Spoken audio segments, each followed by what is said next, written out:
कर्मा जो आप कह रहे हैं कि जब आप मैं कर्मा क्लियरिंग कर रही हूँ तो कर्मा क्लियर होने के बाद दूसरे कर्म नहीं बांधेंगे, बनते ही हैं कर्म। कर्म कैसे बांधते हैं? जैसे शादी होती है ना, वेरी गुड एग्जाम्पल कर्म बांधना, कि मैं तुम्हारे साथ रहूंगी, ये करूंगी, वो करूंगा, है ना। और सबसे ज्यादा जो इमोशनल होता है ना, वो ज्यादा शादी करता है, मतलब वो भले 7 फेरे ले लेते हैं, और बहुत सारे जो अनइमोशनल लोग होते हैं उनकी शादी होती नहीं है, जो इमोशनल होते हैं उनकी शादी होती है, मोस्टली फीमेल्स वो, राइट। फिर वो 2 घड़ी प्यार मीठी मीठी बातें कर लेता है हस्बैंड, तो लड़कियां कहती है मैं 7 जन्म तेरे साथ निभाऊंगी। तो 7 जन्म तेरे साथ निभाऊंगी इज अ कार्मिक कॉन्ट्रैक्ट, बरोबर। अब वो लेडी थी, इनोसेंस में उन्होंने ये बोल दिया और वो निभा भी रही है। तो डिवाइन यूनिवर्स जो है, जो एंजल्स है, वो हमारे भगवान है, जो ईस्ट है, वो आंखें बंद करके थोड़ी ना देख रहे हैं कि मैडम ने बोला है ना कि वो निभाएगी तो निभाने दो, हम क्या करें। नहीं, उन्हें पता है कि ये इनोसेंट बच्चा है जिन्होंने इतना डिफिकल्ट सिचुएशन ले लिया। 1 लाइफ, 2 लाइफ, फिर उनको अच्छे-अच्छे घर में पैदा करते हैं ताकि वो उनका कुशनिंग हो जाए कार्मिकली, और फिर 1 लेवल, 2 लेवल्स, कई बार 5th लाइफ टाइम में मैं होती हूँ, उनके 4th लाइफ टाइम में मैं होती हूँ, कार्मिक क्लियरिंग करने आ जाते हैं लोग। तो इट इज़ अ कंजंक्शन, वो रास्ते में आता है कि पेट्रोल खत्म हो गया है तो पेट्रोल पंप आ जाता है ना। हम धक्का मार-मार के किसी 1 किलोमीटर में धक्का मार के पेट्रोल पंप आ रहा है, किसी का पेट्रोल पंप पे गाड़ी का पेट्रोल खत्म हो रहा है, किसी के पास पेट्रोल है फिर भी पेट्रोल भरवा रहा है।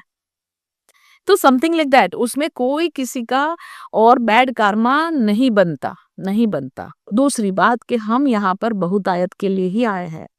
ये एकदम गलत बात है कि हम यहाँ पर सैक्रिफाइस करने आए हैं। ये पहले का कलयुग की बातें थी। अब सतयुग की बातें क्या है कि हम बहुतायत एंजॉय करने आ रहे हैं। अब कैसे करेंगे बहुतायत एंजॉय? जब हम सैक्रिफाइशियल मोड पे हो, तो हम बहुतायत एंजॉय कर ही नहीं पाएंगे। तो इसीलिए फिर गॉड्स ग्रेस मैं आ जाती हूँ आपकी लाइफ में और हम यहाँ से बहुतायत की तरफ जाते हैं। मैं ये नहीं कह रही हूँ कि पैसा आएगा, मैं ये कहती हूँ बहुतायत आएगी, मतलब दिमाग चेंज हो जाएगा, आपके आजू-बाजू के लोग चेंज हो जाएंगे। वही लोग जो आपको टॉर्चर कर रहे थे वो ठीक हो जाएंगे। आपकी एनर्जी फ्रीक्वेंसी ऊपर उठ जाएगी, बहुत सारी चीज़ें चेंज हो जाएगी। और इसमें कहीं पर भी किसी का भी बैड कर्मा नहीं जनरेट होता है। और मैं ऑलरेडी मोक्ष में हूँ। मतलब मेरे पास कार्मिकली आपका बॉन्ड नहीं होगा, है ना? तो मेरे साथ आपका कार्मिक नहीं होगा। हाँ, हम खाओ-पियो, एन्जॉय करो। सबसे इम्पोर्टेंट बात आपने जो उठाई है, वो क्या है कि हमें भोगना पड़ेगा, राइट? एंड मेरा क्वेश्चन आपसे है क्या? व्हाट? क्या भोगना पड़ेगा? दोनों।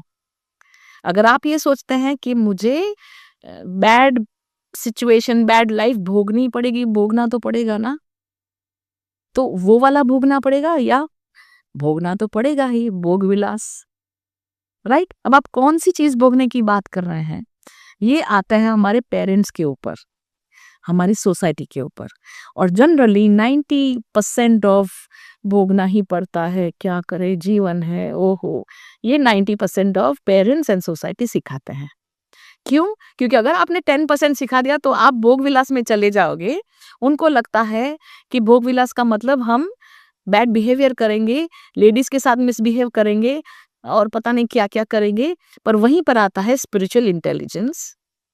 जैसे-जैसे हम अपने लाइफ में आगे बढ़ते जाएँगे ना और स्पिरिचुअली स्ट्रांग होते जाएँगे, फिर वो भोग विलास में ये जो हम सोचते हैं हमारे दिमाग में ना थाईलैंड और व्हाटएवर, वहाँ हम नहीं जा रहे हैं।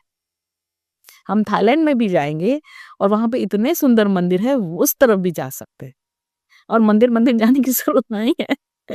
कहने का मतलब ये है कि भोगने का मतलब बहुत ही डीप है।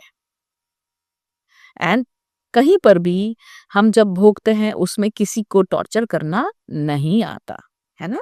तो उस तरह से धीरे-धीरे हम स्पिरिचुअली मैच्योर होते हैं, स्पिरिचुअली अंडरस्टैंड करते हैं और फिर लाइफ में आगे बढ़ते हैं और हम जाते हैं towards higher spiritual truths and higher spiritual frequency.